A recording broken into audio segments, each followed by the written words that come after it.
પધારેલા આદરણીય વંદનીય હરિગુરુ સંતો,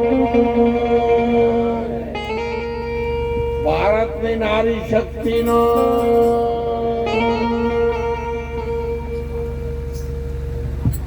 આજના આપણા મંગલ અવસરને સમસ્ત આપણું ગામ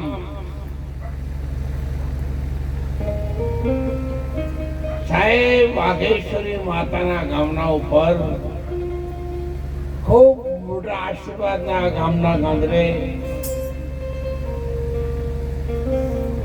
અમે નાના હતા, ચડ્ડીઓ પહેરતા હતા, એ વખત ચાલતા આવતા. ઓળઈના તળાવ હતું, એમાં બાવળીઓમાં પાણી ભરેલું રહેતું, જે પિતાની સિંચન હતા અને હોપરાની મુલાકાત લેતા. કોસા સુધી રેલવે આવતી.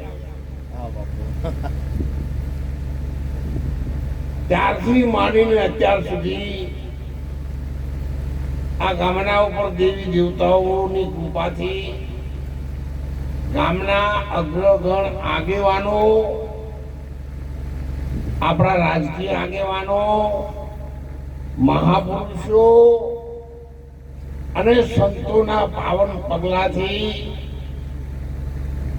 ઉત્તરો ઉત્તર પ્રગતિ તો થઈ જ છે, પણ સાહેબ ઘેર ઘેર સફેદ ગાડીઓ આવી ગઈ. અમારા હાથ વીડીના હોવરના હગાથી અમે એકબીજાને ઓળખીએ.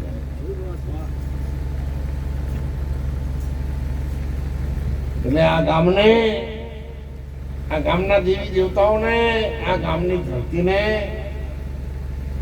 અને તમામે તમામ અમારા ચેરમેન સાહેબ હોય, સરપંચ સાહેબ હોય, રાજકીય આગેવાનો હોય, એ બધાને આ સમાજના સેવક તરીકે દોલતરામ મહારાજ આપના ચરણોમાં લાખ લાખ વંદન કરે છે કે સાહેબ, મારા જીવનમાં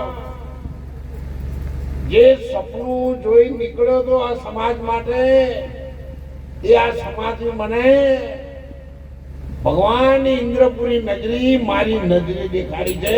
એટલા યુવાન દીકરાઓને, આ સમાજના વડીલોને હું જેટલા વંદન કરું એટલા મારા માટે ઓછા. એ વચનની કિંમત કરી તમે, એ વચનને પાળ્યો અને વચન તમે આપેલા 1-5 કિલો ઘઉં સાહેબ COVID-19 જેવા રોગોમાં ડોર ટુ ડોર પ્રસાદી આપી અને આખી દુનિયાની અંદર તમારા ટુકડાનો શ્વાસ ફેલાઈ અને સમાજને કંકુના ચોલ્લા થઈ ગયા. કોઈના સમાજ વિશે હું કઈ કહી શકું નહીં, પણ છેલ્લા કેટલાક સમયથી 5 વર્ષથી આ સમાજ માટે કંઈક રણુજામો થાય એવું અમે વિચારતા હતા. એક વખત અમે વાલ્મીક સમાજની ધર્મશાળાનું ઉદ્ઘાટન કરવા મને લઈ ગયા અને ત્યાંના રાજકીય આગેવાનો આપણી સરકારે ત્યાં મોકલેલા. સાહેબ, બે વખત મેં એવું માન્યું કે હરિજન ભાઈઓની, રૂખી ભાઈઓના ગામમાં 2-3 ઘર હોય અને એવા 2-3 ઘરોની ધર્મશાળા જો પોખરણમાં રણુજામાં બને અને એનું ઉદ્ઘાટન દોલતરામ મહારાજ કરવા આવ્યું તો મારો આ 35-65% સમાજ છે એની ધર્મશાળાનું ઉદ્ઘાટન હું મને ક્યારે લાવશી? એ વખત મને બહુ દુઃખ થયું હતું, મને ખબર નતું, પણ મેં રમાપીરને પ્રાર્થના કરી, મહારાજ મારો સમાજ ગમે તે થાય, કાળી રાત્રે એ ગાડી લઈને આવે, એ દીકરી લઈને આવે, ઘર દાગીના સાથે આવે, પણ બીજાની ધર્મશાળામાં જાય તો લોકો ના પાડે છે. કયા સમાજના છો? કે આ સમાજના. તો ભાઈ તમને અમે નહીં વિચારવા દઈએ, તો અમારા સમાજ માટે જ. અને એવો દાખલાનો મને હમણાં મહિના પહેલા અનુભવ થયો હું જાતે ગાડી લઈ ગયો, એ મહારાજને પણ હું મળ્યો. મેં કીધું મહારાજ તમે તો મહાન સંત છો, હજારો માણસો રહી શકે એટલી મોટી ધર્મશાળા આપની પાસે છે, અને તમારા સમાન અને અમારા સમાજના દીકરા બે રાત્રે 1 વાગે આવ્યા એટલે તમે કહ્યું કે ભાઈ આપણા સમાજનો અંદર આવો અને ઠાકોર સમાજનો હોય તો અમે નહીં રહેવા દઈએ. એટલે મેં કીધું મહારાજ હું આપણે દક્ષિણા આપું છું, તમને પ્રાર્થના કરું છું, વંદન કરવા આવ્યો છું, તમે ને મેં આપણે સંતો થઈને એવી પ્રાર્થના કરીએ કે આ સમાજને કોઈ પણ ટાઈમે તમારે બીજા કોઈ પણ સમાજની ધર્મશાળાના દરવાજા ન ખખડાવવા પડે એવી શક્તિ રામદેવજી મહારાજ મને આપે, અને એવું કામ આ સમાજ માટે હું કરીને જાઉં. મારી ઉંમર થઈ ગઈ છે, તમે જુઓ, મારે ઉંમર એવું નહીં, મારે એમાં ઊંઘવાનું નહીં, એટલું મારા હોમું જોઈને તમે જોઈજો, મારા માથા હોમું જોઈને. પણ એ પથ્થરોની દિવાલો થવાની છે, અને પથ્થરોની દિવાલોમાં સાહેબ 7 પેઢી સુધી તમારા બાળકોને બીજે નહીં જવું પડે. 18 આલમ માટે કોઈ એક સમાજ માટે નથી આપણે બનાવતા. આપણો જુનાગઢ આશ્રમ છે, એમાં બધા જ સમાજ આવકારી છે, અને એ ધર્મશાળામાં આપણે સારામાં સારી સેવા આપી શકીએ એવા ભાવથી ગઈકાલે બધા જ ત્યાંનું ટોકન આપીને આવ્યા છે, અને હાલ એ ચૌધરી સમાજની ધર્મશાળા છે, એ ચૌધરી ભાઈઓએ મને 1 વર્ષ માટે અર્પણ કરી છે કે મારા જ્યાં સુધી તમારી ધર્મશાળા થાય ત્યાં સુધી અમારી ધર્મશાળાનો ઉપયોગ કરજો. ચાવી એ પૂરું થાય અને તમારે ધર્મશાળાની ચાવી જે દાડા આપો એ દાડા મારી ચાવી મને પાછી આપજો. એટલે 1 અઠવાડિયા પછી ગામડે ગામડે આપણે એનો એડ્રેસ પણ મોકલી આપવાના છે, અને એ એડ્રેસ ઉપર ગમે ત્યારે જવાનું થાય તો અમે વ્યવસ્થા તો કરવાના છીએ જેમ બને જલ્દી, પણ કદાચ થોડું ઘણું મોડું થાય તો રહેવાની વ્યવસ્થા તો અંદર થશે અને બધાને વિનંતી, કોઈ પણ સમાજનું હોય, પતિ પત્ની હોય, 1-2 બાળકો હોય તો રહી શકે સાચી નીતિથી એ આશ્રમની સેવા કરી શકે એવું હોય તો એનું નામ આપણે ગુજરાતી ધર્મશાળા આપવાના છે. તો કોઈ પણ ગામમાં નીતિવાળું કોઈ હોય તો એવાને આપણે રાખવાનું છે, ત્યાંનો બધો ખર્ચો આશ્રમ પૂરો પાડશે, બાળકોને ભણાવવાનો, રહેવાનો, ખાવા પીવાનો બધો. પણ અમારા ડેલિગેટ સાહેબ કે આવા મહારાજ કોઈ જાય અને 1000 રૂપિયા આલ્યા હોય અને પછી અમે જઈએ એટલે કે મહારાજ 300 આલ્યા છે, તો ધર્મશાળાની કથા ઉઠાડી નથી. એટલે એવા અમારા અનુભવ થયા ને, આવી કેટલી ધર્મશાળાઓ નહીં કરી. એટલે આપણે બધા હાથ વાળીએ, આપણે સાચા બનીએ. આ ગોગ મહારાજની પ્રાણ પ્રતિષ્ઠા, હરકમય માની પ્રાણ પ્રતિષ્ઠા અને ચહેરમાની પ્રાણ પ્રતિષ્ઠાની સાથે સાથે આપણા ગામની અંદરથી રણુજા પણ પાયાની ઈંટ આ સોપરા ગામથી આપણે શરૂ કરીએ છીએ. એટલે સોપરા ગામની એક વખત જયકાર થઈ જાય એવા હાથ ઊંચા કરીને બધાએ બોલો છે, બોલો રામદેવજી મહારાજ. આજનો મંગલ અવસર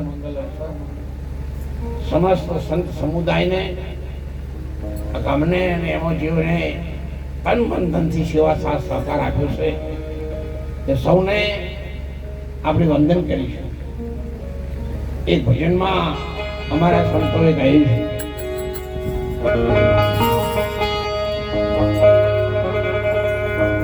એક મેના કરો રમાન કાયાનો રંગ ઉડી જાય.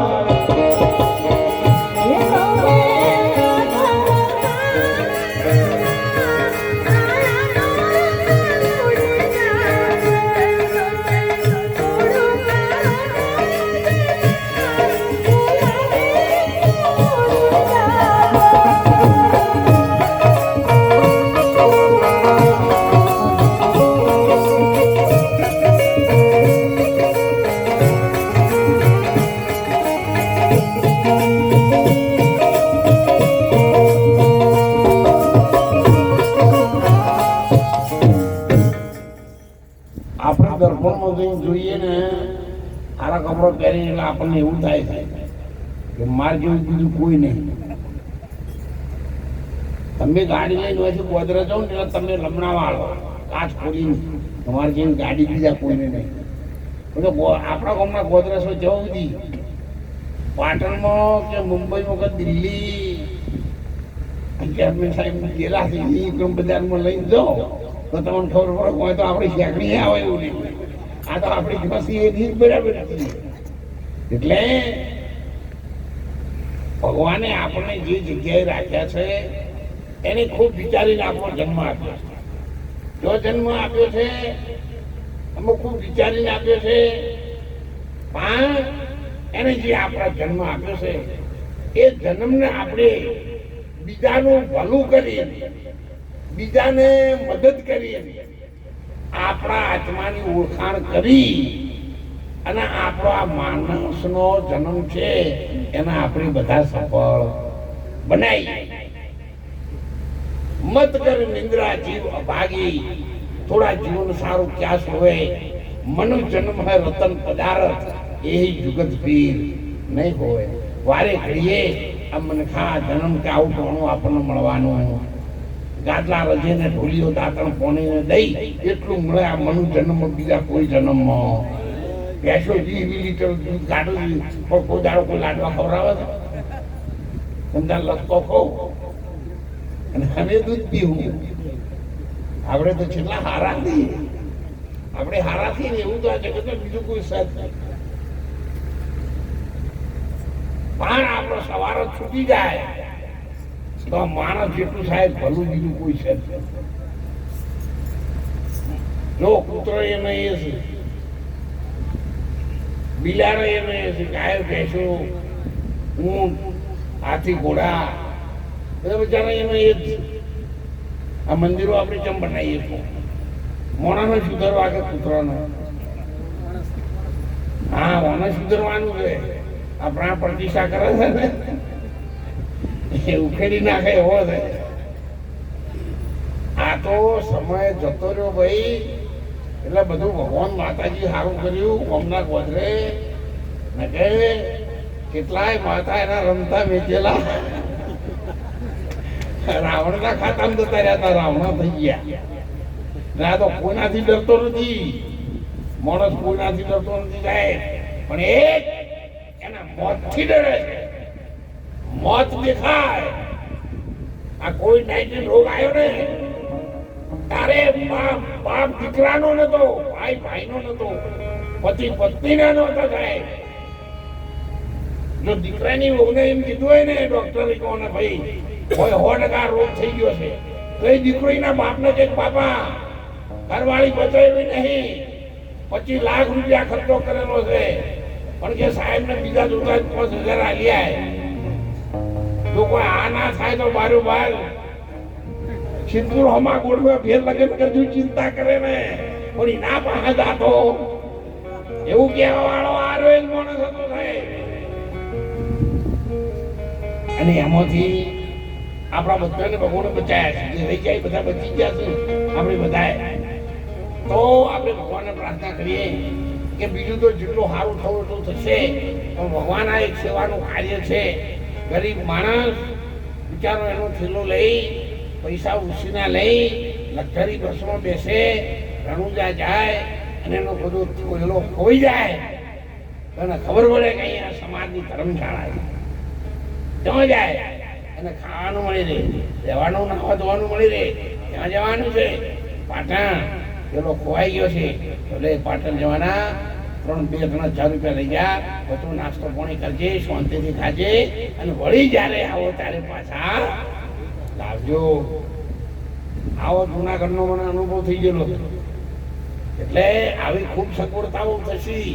એકલી દીકરી એ જગ્યા ઉપરથી 10 થી 15 મિનિટમાં નહીં ધોઈને મંદિરે દર્શન કરી શકે, રેલમાં બેસી શકે, રેલમાંથી રાત્રે 1 વાગે ઉતર્યા પછી પણ એ આવી શકે એવી જગ્યાઓ પર વ્યવસ્થા ગોઠવવાનું. એટલે અને ગમે તેવું બનાવવાનું નથી. એવું જો બનાવીએ તો નહીં બને તો નહીં બનાવું, પણ જો બનાવ્યું ને સાહેબ તો તમારી દિવાલો ઉપર આપણી દીકરી કે દીકરો માથું ઓળાવવું હોય તો દર્પણની જરૂર ના પડે. તો આ ટોપ ક્વોલિટીના ગ્રેનાઇટમાં બધું બનાવવાનું. જેટલું થાય એટલું હું કર્યો, અને રહી જાય અધૂરું તો તમે કરજો બધા. પાર તો લાવી દેજો જલ્દી. પાર ગામડે ગામડે સગા વાલામાં રાવણામાં જ્યાં જ્યાં જાઓ તો વાત જબરદસ્ત ફેલાવ્યું. ઘર દીઠ માણસ 1000 રૂપિયા આવશે તો આ સમાજ એવડો મોટો છે ને કે તમારે પૈસા મૂકવાની જગ્યા નહીં.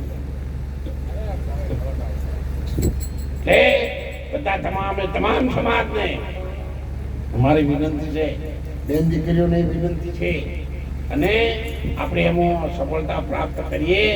જતા જતા તમે બધા મને સેવા સહકાર આપો એટલે રણુજામાં ગુજરાતી ધર્મશાળા થાય અને તમે બધા આવો, એમાં પ્રસાદ લ્યો અને ધર્મની ધજા ભક્તિ દોલતરામ મહારાજ જોયું એટલે એમના જીવનને તમે બધાને ભેગા થઈને ધન્ય બનાવ્યું બનાવે.